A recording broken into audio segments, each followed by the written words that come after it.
قرآن مجید فرقان حمید میں سورہ بقرہ کی آیت نمبر 178 میں اللہ رب العزت نے اہل ایمان سے خطاب فرماتے ہوئے یہاں قصاص کا ذکر فرمایا۔ خالق کائنات ارشاد فرماتا ہے یا ایھا الذین آمنوا، اے ایمان والو، کتب علیکم القصاص، تمہارے اوپر قصاص کو فرض کیا گیا ہے۔ قصاص یہ ہوتا ہے کہ جب کسی کو کوئی آدمی جان بوجھ کر قتل کر دے تو اس کے بدلے میں جس کو مارا جاتا ہے اس کو قصاص کہتے ہیں۔ اسلام کی آمد سے قبل کچھ قبائل ایسے تھے کہ ان میں سے ایک قبیلہ جو تھا وہ زیادہ مال و دولت رکھنے والا تھا اور دوسرا قبیلہ جو تھا وہ کمزور تھا۔ تو جس قبیلے کے لوگ تھوڑے سے مالدار ہوتے، اگر ان کا کوئی غلام کسی سے قتل ہو جاتا تو اس کے بدلے میں وہ آزاد بندے کو قتل کرتے تھے۔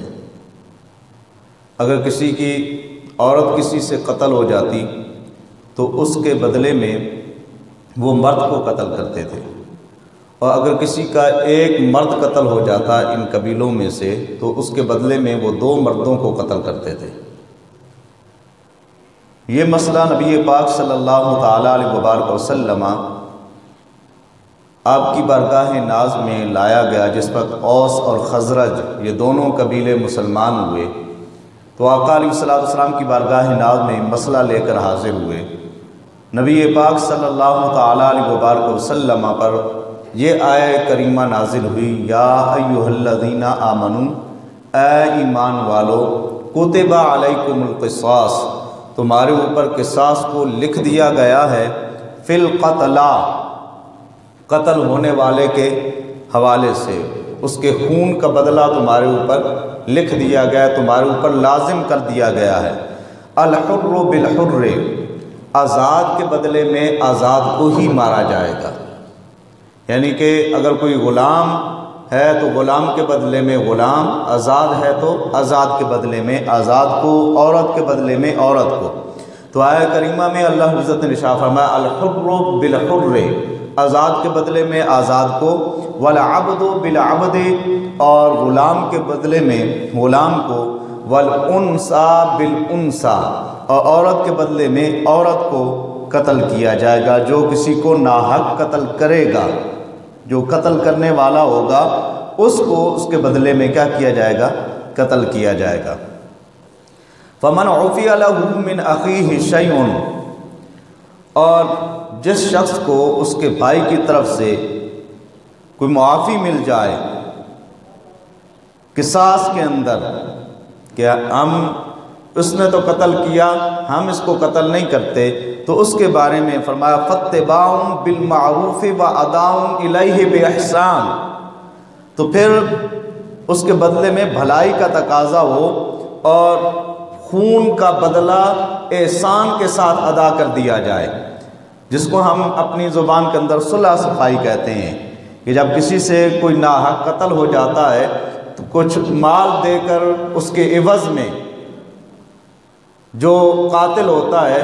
اس کی جان بخشی جاتی ہے۔ تو اللہ رب العزت نے فرمایا کہ یہ احسان کے ساتھ اور اچھے طریقے سے، یعنی باہمی رضامندی کے ساتھ یہ معاملہ اگر سلجھا لیا جائے تو یہ بھی اللہ تعالیٰ کی طرف سے ذالک تخفیف من ربکم ورحمہ،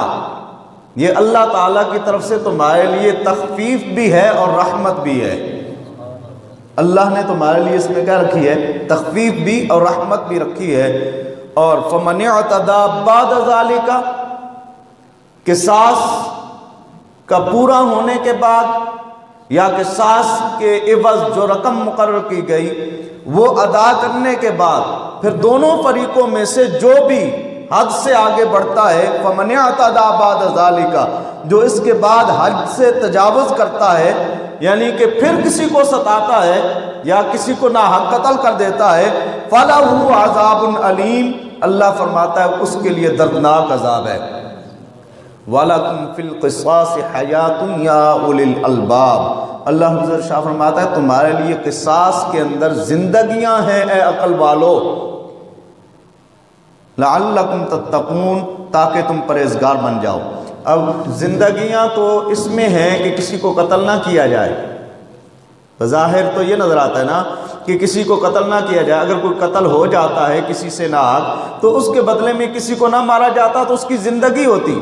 یہاں پر اللہ حضرت شاہ فرما رہا ہے ایمان والو تمہارے لیے قصاص کے اندر زندگی ہے۔ کیا مطلب کہ تمہارے اوپر یہ لازم اب کر دیا گیا ہے کسی کو مارو گے تو تمہیں بھی اس کے بدلے میں قتل کیا جائے گا، تو گویا لوگ ڈر کے مارے اب کسی کو ناحق قتل نہیں کریں گے۔ اس لیے اللہ حضرت نے فرمایا تمہارے لیے قصاص کے اندر زندگی ہے عقل والو، اگر تاکہ تم متقی اور پرہیزگار بن جاؤ۔